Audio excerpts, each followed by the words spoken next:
नमस्कार, आप देख रहे हैं स्वामी न्यूज और मैं हूं आपके साथ प्रतिष्ठा तोरवानी। आइए चलते हैं प्राइम टाइम बुलेटिन पर। अजमेर जनाना रोड लोहागढ़ निवासी कैलाश चंद्र के अकाउंट से 17 लाख रुपए साफ होने का मुकदमा दर्ज हुआ। उनके अनुसार कचहरी रोड स्थित पीएनबी बैंक में उनके खाते में 21 लाख रुपए थे, जिसमें से किसी अज्ञात बालक ने अर्जेंट पासबुक बनवाकर और फर्जी हस्ताक्षर कर उनके अकाउंट में से 17 लाख रुपए साफ कर दिए। इस घटना को ध्यान में रखते हुए मुकदमा दर्ज कर लिया गया है और जांच शुरू कर दी गई है। हाँ, ये कल दिनांक 5/2/2025 को परिवादी श्री कैलाश चंद पुत्र श्री चित्रमल जाति कुमावत उम्र 61 साल निवासी लोहागल अजमेर ने उपस्थित थाना होकर के एक रिपोर्ट पेश की कि मेरा यहाँ पीएनबी कचहरी रोड में जो पीएनबी बैंक है उसमें मेरा जॉइंट अकाउंट था, जिसमें मेरी पेंशन वगैरह की राशि थी और उसमें कुल राशि 21 लाख के आसपास थी, जिसमें से इस बैंक से मेरा अर्जेंट चेकबुक बनवा करके और मेरे फर्जी हस्ताक्षर करके कुल 17 लाख रुपए विड्रॉल कर लिए हैं।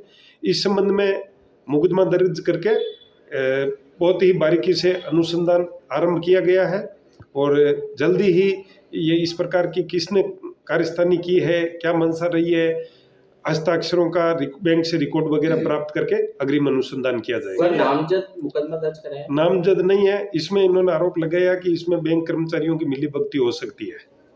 नामजद हाँ अज्ञात के खिलाफ। कौन सी बैंक है? पीएनबी कचहरी रोड। आम का तालाब शक्तिनगर की महिलाओं द्वारा राजकुमारी के खिलाफ धोखाधड़ी का मामला दर्ज करवाया गया। महिलाओं ने बताया कि राजकुमारी की सिविल खराब होने के कारण वह अलग अलग कहानियां सुनाकर महिलाओं से लोन लेती थी और अपने झांसे में काफ़ी महिलाओं को फंसाकर उन्होंने करीब 8 लाख की रकम लेकर फरार हो गईं। आज उन महिलाओं ने पार्षद संघ राजकुमारी के खिलाफ मामला दर्ज करवाया और प्रशासन से अपील की कि उनकी मदद की जाए, नहीं तो महिलाएं मुसीबत में आकर कुछ गलत कदम भी उठा सकती। भैया ये हमारे शक्तिनगर आम का तालाब के निवासी कुछ महिलाएं हैं जिन्होंने मुझे आज सुबह फ़ोन पे सूचित किया कि कोई राजकुमारी नाम से कोई महिला है गुलाबबाड़ी की रहने वाली, जिसके पति का नाम कमल किशोर बेरवा है। वो उसकी खुद की सिविल ख़राब होना इन्होंने बताया है, तो वो इनसे महिलाओं से लोन लेती थी और लोन लेके उनसे कैसे ना कैसे गिरा कर इनसे वो पैसे प्राप्त कर लेती थी। आज करीब मुझे जो जानकारी मिली है करीब 20 महिलाएं हैं जिनों के साथ में लाखों की धोखाधड़ी हुई है। राशि का अनुमान लगाया तो करीबन राशि जो है 8 लाख करीब जारी है। जो भी 20 महिलाएं और भी महिलाएं हो सकती है, 20 महिलाएं सामने आई है। कुछ महिलाएं जो अपनी घर गृहस्थी के कारण सामने नहीं आ पा रही और कुछ महिलाएं जो अपनी ये अलवरगढ़ थाने पर आने से झिझक रही है। आज ये जो महिला आप देख रहे हैं इन्होंने एक हिम्मत करके आज यहाँ पे थाने पे उसके खिलाफ शिकायत दर्ज करना है। मुझे भी साथ लेकर आए। राजकुमारी नाम की महिला है जो इनके तमाम जो पैसे थे उसको लेकर फरार हो चुकी है। उसका पति है कमल किशोर जी, जिसके नंबर भी स्विच ऑफ आ रहे हैं। उनका जो बच्चा है सुशील नाम लड़के का है, उसके नंबर स्विच ऑफ आ रहे हैं। ये गुलाबबाड़ी शिव मंदिर के पास में इसका घर है, जो अभी वर्तमान में शायद इसके परिवार के कुछ सदस्य तो वहाँ पे हैं। बाकी जो ये फैमिली है कमल किशोर जी की, ये फरार है पिछले 3 दिन से। मोबाइल भी इनके स्विच ऑफ आ रहे हैं। ये महिलाएं लगातार संपर्क कर रही है, लेकिन इनके साथ में आर्थिक स्थिति इनकी इतनी ख़राब हो चुकी है क्योंकि इनको लोन वालों के फ़ोन भी आ रहे हैं, इनके किस्तें मांगी जा रही है और आज ये इतने समर्थ ही नहीं है कि किस्तें दे सके, क्योंकि वो इनको पैसे देती थी, वो ये किस्तें भरती थी। आज वो सारी चीज़ें इनके ऊपर आ गई है, ये अपना घर कैसे चलावे और किस्तें कैसे देवे। इसलिए आज ये अलवर गेट थाना सीआई साहब के पास में मुकदमा दर्ज कराने आए हैं ताकि इनकी जो राशि गई है वो प्राप्त हो सके और जो राजकुमारी नाम की महिला है उसको सज़ा मिल सके। सुनील धान का पार्षद वार्ड नंबर 4। सर ये राजकुमारी नाम है इनका, ये फ़ोटो है उसकी और इसके साथ इसके हस्बैंड है। तो इनका नाम कमल किशोर है और ये लेडीज़ सेंटर चलाती थी, मैं भी चलाती हूँ सेंटर। लेकिन इसने हमारे साथ धोखाधड़ी करके और हमारे साथ इसने धोखाधड़ी ये करी है कि ना कभी भी बहला फुसला के हमसे लोन लेती, क्योंकि इसकी सिविल ख़राब थी और ये हमेशा कोई ना कोई ऐसा बताती थी कि हमको दया आ जाती थी। तो हमको बोलती थी कि भाई तुम मेरे को लोन दिला दो, मेरी सिविल ख़राब है, आज मेरे साथ ये हो जाएगा, मैं ये कर लूँगी वो कर लूँगी। ऐसे करके इसने हमको अलग अलग तरीके से फंसाया, एक साथ भी नहीं फंसाया। जैसे आज इससे ले लिया तो इसको बोले इसको मत बताना, तो इसको इस चीज़ की हमको जानकारी नहीं थी। अब ये जब भागी है तब इस चीज़ की जानकारी मिली है। इस तरह से मैंने तो जब लोन दिलाया तो इस तरह से एग्रीमेंट कराया, चेक लिया था इससे। तो ये 4 चेक हमारे पास अलग अलग महिलाओं के पास है, प्लस लिखा हुआ है 2 स्टाम्पों पर इसका लिखा हुआ। इतनी जानकारी मुझे, मेरी तो यही तो रिक्वेस्ट आपने है। क्या घर पे देखा इसको? घर पे हम इनके घर पे गए थे ना, तो वहीं हमारे घर पे भी आती थी, हम भी जाते थे सेंटर में जब फॉर्म भरवाना पड़ता था तब। और सर हमारी तो ये रिक्वेस्ट है कि हम बच सके, क्योंकि अभी हम घर से भी परेशान हैं और बाहर से भी परेशान हैं। और इसी बीच अगर हमारी लेडीज़ में से कोई लेडीज़ ने किसी ने हिम्मत तोड़ दी और उसने कुछ हादसे में अगर उसने कुछ भी कर ली या मर गई, तो उसके बच्चों का तो कुछ भी, उनका तो कुछ नहीं जाएगा, पर हमारे तो घर बर्बाद हो रहे हैं। और आत्महत्या करने से फिर अब लेडीज़ से तो टूटती है, जब घर से बाहर से सब तरह से दुखी हो जाएगी तो गलत ही कदम उठाएगी, मरेगी वो तो, जब उसका कोई साथ नहीं देगा। तो हम अपने आदमियों की मार खा के भी आज यहाँ आए हैं। लगभग कितनी महिलाएं ऐसी हैं? कम से कम 20 औरतें हैं और जानकारी के बाहर वो और भी हैं, लेकिन उनकी जानकारी नहीं है उनको। डर के मारे नहीं आई, थाने चौकी में कौन लगभग भेजता। कितना पैसा आपका बाकी चल रहा है? कम से कम आज हमने हमारा काउंटिंग किया है तो हमारे 8 लाख 7-8 लाख के आसपास हो गया सिर्फ जो है। शिकायत दर्ज करा रहे हैं आप? जी, हम पार्षद साहब के साथ आए, हम पार्षद साहब के साथ आए। हमारी आपका महामंडलेश्वर नंदराम शरण जी देवाचार्य संत महात्माओं एवं अपने शिष्यों के साथ आज सुबह वराह घाट पहुंचे, जहां उन्होंने अपने पुश्तैनी तीर्थ पुरोहित के सानिध्य में वैदिक विधि विधान से पूजा अर्चना की। इसके पश्चात उन्होंने बैंड बाजों के साथ जगत पिता भगवान ब्रह्मा के मंदिर जाकर उनका आशीर्वाद भी लिया। महाकुंभ से उनके लौटने पर खुशी में आज से नौखंडी हनुमान मंदिर में श्री रामचरितमानस का अखंड रामायण पाठ भी शुरू किया गया है। नंदराम शरण जी महाराज पुष्कर के ऐसे पहले संत हैं जिन्होंने इस बार महाकुंभ के दौरान महामंडलेश्वर बनाया गया है। यही वजह है कि पुष्कर के संत समाज के साथ इनके शिष्य भी इस बात को लेकर बेहद जोश और उत्साह में नजर आ रहे हैं। सबसे पहले तो मैं हमारे रामानंद संप्रदाय के तीनों वनी अखाड़े चतुर संप्रदाय में श्री संप्रदाय, वल्लभा संप्रदाय, घोड़िया संप्रदाय, निम्बार संप्रदाय, चारों संप्रदाय और तीनों वनी अखाड़े, तीनों के 18 भाई, 18 अखाड़े और संपूर्ण रामानंद संप्रदाय के जगत गुरु द्वाराचार्य और संपूर्ण महामंडलेश्वर अखिल भारतीय सभी को बहुत बहुत साधुवाद, उनको धन्यवाद देता हूं कि उनकी सबकी कृपा से इस दास को आज ये पद प्राप्त हुआ। 38 वर्ष पहले मेरे बाबा गुरुदेव इस पद पे थे, अखिल भारतीय राम सखे पीठाधीश्वर नृत्य राघव कुंज वासुदेव घाट, जो आचार्य गद्दी है राम सखा परिवार की उद्गम गद्दी। उसके मुख्य आचार्य हमारे श्री पूज्यपाद स्वामी सियासन जी महाराज जी थे और उन्हीं की दूसरी गद्दी मैयर बड़ा अखाड़ा में महाराज श्री थे राम रंगीले शरण जी महाराज श्री शास्त्री जी। तो दिव्य उनके जाने के बाद 1987 के बाद गुरुदेव भगवान इस गद्दी पर विराजमान रहे और गुरुदेव तो चाहते तो ले सकते थे इस पद को, परंतु क्या पता गुरुदेव की क्या इच्छा थी। ये सारा सौभाग्य इस दास को ही मिलना था, मैं इसके योग्य नहीं हूँ। फिर भी गुरुदेव की, सब संतों की और मेरे जगत पिता ब्रह्मा जी की असीम अनुकंपा से, अन्नदाता पुष्करराज की कृपा से मुझे ये पद प्राप्त हुआ। आज पुष्करराज और आज आए हैं, 23 तारीख को हमारा पट्टाभिषेक था।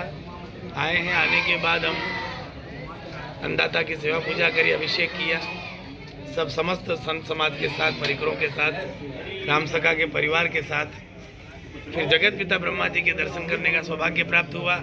इसमें मुझे संपूर्ण पुष्कर वासियों का अटूट स्नेह और आशीर्वाद प्राप्त हुआ। क्या संदेश देना चाहते हैं? संदेश तो हम यही देना चाहते हैं कि जीवन में अगर हम कोई भी संकल्प करें और उस संकल्प में हमारी परोपकार की भावना बसी हो, स्वार्थ भावना नहीं हो और केवल सनातन धर्म को प्रचार प्रसार करने की भावना हो, तो ठाकुर जी उसको पूर्ण करते हैं। जो इच्छा करिहु मन माही, हरि प्रसाद कछु दुर्लभ नाही। जो मन में इच्छा करोगे भगवान की कृपा से दुर्लभ नहीं है, संभव हो जाती है। सीताराम। जय सीताराम। जैन समाज के आचार्य विद्यासागर महाराज के प्रथम समाधि दिवस पर आज अजमेर में आयोजन किया गया। गुरु गुणानुवाद महोत्सव के रूप में यह आयोजन हुआ, जिसमें शहर में केसरगंज जैन मंदिर और पशुपतिनाथ मंदिर कॉलोनी वैशाली नगर में से 2 अलग अलग यात्राएं निकाली गईं। दोनों यात्राओं का कीर्ति स्तंभ पर सम्मान किया गया और भागचंद की कोठी में धर्म सभा का आयोजन भी किया गया। यात्रा में हजारों संख्या में पुरुष और महिलाओं ने भाग लिया। आज हमारे परम आराध्य, हमारे परम आचार्य गुरुदेव श्री विद्यासागर जी महाराज का प्रथम समाधि दिवस आज अजमेर में हो रहा है। इसके लिए 2 जुलूस निकले हैं, एक जुलूस वैशाली नगर से और एक जुलूस केसरगंज से। दोनों जुलूस का भव्य मिलन फव्वारा सर्किल पर हुआ है। हमारे गुरुदेव दोनों संघों के साथ वृषभानंद जी महाराज और नीरज सागर जी महाराज दोनों का संघ का मिलन भी इसी सर्कल पर हुआ है। इसके बाद अब वहाँ पर ऊपर जो है सेठ जी की कोठी में मेरवाड़ स्टेट में विशाल धर्मसभा का आयोजन रखा है। वहाँ पर हमारे आचार्य श्री के बारे में उनके गुणानुवाद का कार्यक्रम है। आज कौन कौन शामिल रहा है? आज हमारा सकल जैन समाज के लोग, चाहे वो कैसे भी हों, सभी धड़े के लोग शामिल हुए।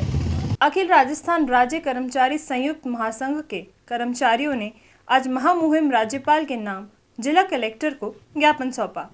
कर्मचारियों का कहना है कि खेमराज कमेटी जो राज्य सरकार ने कर्मचारियों पर लागू करी थी, उसके अंदर छलावा किया गया है और उससे कर्मचारियों को कोई भी फायदा नहीं मिला। इसी संदर्भ में आज वित्त भवन के सामने खेमराज कमेटी की प्रतियां जलाकर कर्मचारियों ने प्रदर्शन किया। साथ ही उच्च अधिकारी, चीफ सेक्रेटरी आदि राज्य सरकार के पैसों से महाकुंभ में स्नान करने जा रहे हैं, इसका भी कर्मचारियों ने पुरजोर विरोध किया। हमारे प्रदेश एकीकृत महासंघ की ओर से पूरे राजस्थान के अंदर समस्त जिलों के ऊपर ये आह्वान है कि जो खेमराज कमेटी राज्य सरकार ने कर्मचारियों पे लागू करी थी, उसके अंदर छलावा किया है और कर्मचारियों को कोई भी उसके अंदर फायदा नहीं हुआ है। इसलिए आज पूरे प्रदेश के अंदर, जिलों के ऊपर और जयपुर के अंदर प्रदेश स्तर पे वित्त भवन के सामने खेमराज कमेटी के जो आदेश सरकार ने लागू किए थे, उनकी प्रतियां जलाई जा रही है, उसकी होली जलाई जा रही है। क्योंकि आप देख लिए राजस्थान के हर विभाग में जितने भी संवर्ग है, जितने भी पद हैं, उनके अंदर किसी प्रकार के वेतनों में वृद्धि नहीं की गई है और खेमराज कमेटी को 2 साल तक सरकार ने अपने पाले में रखे और उसके अंदर एक कर्मचारियों के साथ छलावा किया। साथ ही दूसरा ये है कि जो राज्य सरकार है वो अनावश्यक रूप से खर्चे कर रही है।